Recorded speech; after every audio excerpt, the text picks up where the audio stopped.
We are into the pressure based solver, and let us discuss uh, in a detailed way like what is happening in the pressure based solver and what is the approach being utilized by this solver or numerical method. Now if you are reading this for the first time, this may sound a bit tricky for you. Maybe you will be finding a bit confusion, and maybe you are developing a kind of you're losing a kind of interest for continuing the course. But I really ask you to stay as it is. Don't do anything when we are just discussing about the theoretical thing. Just try to listen me as your colleague or friend. Just try to imagine I'm telling you some story over here. Okay, because if sometimes if we are wanting to study something academic, we feel kind of bored and pissed off, to be honest. But just try to imagine this as your as I'm just trying to tell you some story of some XYZ person, and I'm just trying to elaborate what's happening, what's cooking in this particular thing. Okay, so just calm down, relax, and listen to me. As we progress to the next videos, we will be jumping into the solver, and then we will be performing some application study, numerical study, and we will see what and how to work with the software as well. So that will be a little interesting when you're dealing with the software. All right.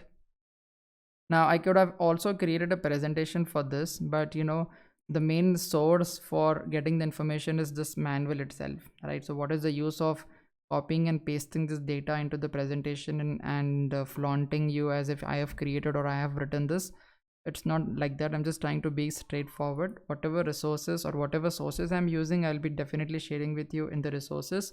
So in your free time, you can just go through them as well. All right. And ANSYS manual is the biggest resource what we have.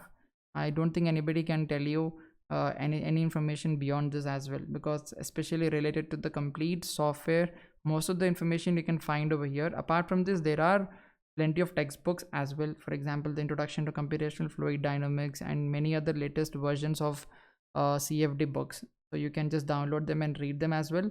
But with respect to the solver or the software what we are using, you can find the best information present in this manuals. All right. Now what's happening is the pressure based solver what we have, it employs an algorithm. Okay, and that algorithm belongs to a general class of methods which are called as projection method. Okay, so algorithm is nothing but a sequence of procedure. All right, so I'll just type algorithm over here. What is algorithm? It is a process or set of rules to be followed in calculation or other problem solving operations, especially by a computer. All right. So I mentioned to you that the pressure based solver is utilizing an algorithm. So algorithm is a set of rules. Okay.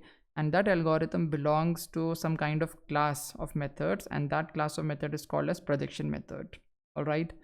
Now what's happening in the projection method is the constraint of mass conservation, that is the continuity of the velocity field, is achieved by solving a pressure equation. So you can just read this again. The constraint of mass conservation. So how are you achieving your mass conservation? That is nothing but the continuity equation. So to be frank, to be clear, continuity equation states that the amount of mass entering into the system must be equal to the amount of mass leaving the system. Okay, so mass is not destroyed in this process. The amount of mass entering must be equal to the amount of mass leaving. So in order to satisfy that thing, right, and in order to satisfy the mass conservation of the velocity field, we are solving a pressure equation, right? Now you can imagine a pipe in which water is flowing at certain velocity, right? So for example, at the inlet of the pipe, the velocity is 3 meters per second. Okay, and due to the difference in the cross section of the pipe, maybe your speed at the exit is increasing to 10 meters per second. All right. Nevertheless, whatever might be the velocity field, the system has to ensure that the amount of mass entering must be equal to the amount of mass leaving. That means the amount of water which is entering into the pipe must be equal to the amount of water that is leaving into the pipe, right? So that constraint of mass conservation in the solver of the velocity field is achieved by solving a pressure equation or the pressure correction equation. Clear? So if we are solving the pressure equation, we are able to satisfy the mass conservation of the velocity field. That is what is mentioned in this point. Now the pressure equation is derived from the continuity and the momentum equations in such a way that the velocity field corrected by the pressure satisfies the continuity. Okay, so this is a bit tricky point over here. Now I've mentioned you that the pressure equation is utilized for achieving the constraint of mass conservation of the velocity field. All right. Now, how are you deriving the pressure equation? The pressure equation is in turn derived from the continuity equation and the momentum equation in a way that the velocity field which is corrected by the pressure will satisfy the continuity. So this is how the pressure equation is derived.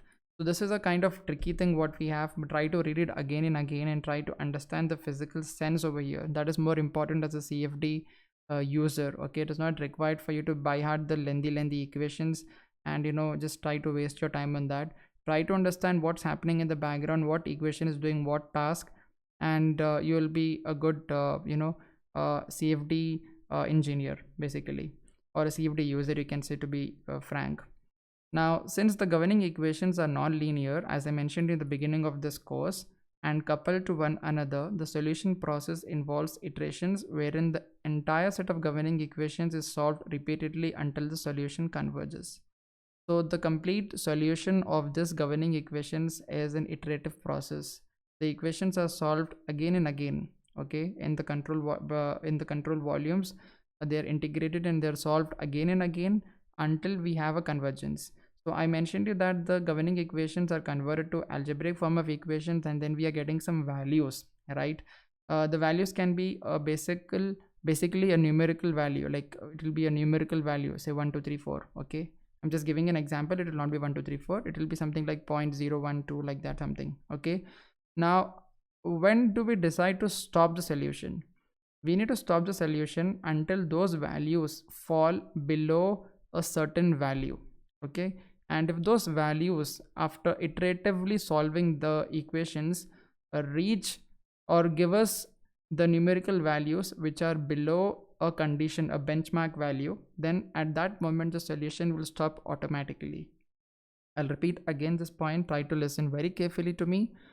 Your equations which are giving you numerical values, okay, those values will be compared to a benchmark value. Okay, and if all the equations, like all the three governing equations, or if you have some turbulence models involved, that turbulence model equations, all those equations which are giving you values, the software will be continuously checking whether those values are below a benchmark value.